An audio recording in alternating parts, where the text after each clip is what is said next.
You know, as I talk about African unity, China refuses to get out of my mind. And I hope I'm wrong. But the Chinese know that we are disunited. And they know that in our disunited state we can be manipulated. And they are in the process of manipulating us.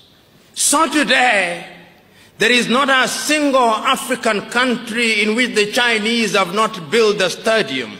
They think we love stadia. There is not a single African country in which they are not building some roads. The Chinese are capable of delivering 3 types of qualities of the things they do.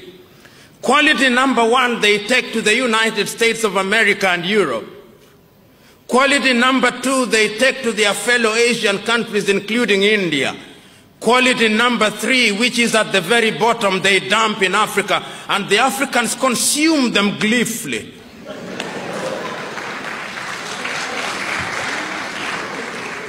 And it's because of our disunity, we are incapable of speaking with one voice. You know, many times when I look at Ghana, the Ghanaian president, whom I respect, is invited to Beijing to negotiate with Beijing, as indeed the Kenyan president would be, and the Burundi president, to negotiate with Beijing on a bilateral basis.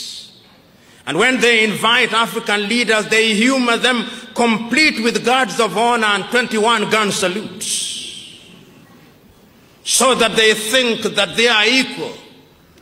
But the Ghanaian economy's GDP is possibly 1/3 of the GDP of the city of Beijing. The Burundian economy is only $2 billion United States dollars, which is the same amount that an American professional boxer earns in 1 year. The economy of Benin is smaller than Coca-Cola's advertising budget for 1 year. In other words, African economies are Mickey Mouse economies which cannot compete. And because we are disunited, we are incapable of moving as one unit. The European Union wants to have what they call bilateral negotiations with Benin. The European Union's combined economy, perhaps the largest market in the world today, is something in the neighborhood of 14 trillion United States dollars if you combine the European Union economy, and you have bilateral negotiations with Benin. That is smaller than the turnover of Standard Chartered Bank. In other words, the president of Standard Chartered Bank could very well be the one negotiating with the president of Benin, if we were to be realistic. But that is because we are disunited.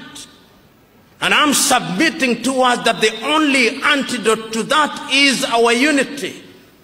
I know, as I said yesterday, that there are already efforts to move Africa in the direction of unity at the economic front, but the suspicions in Africa are too great. The African politician is perhaps, with due respect to them, Africa's curse.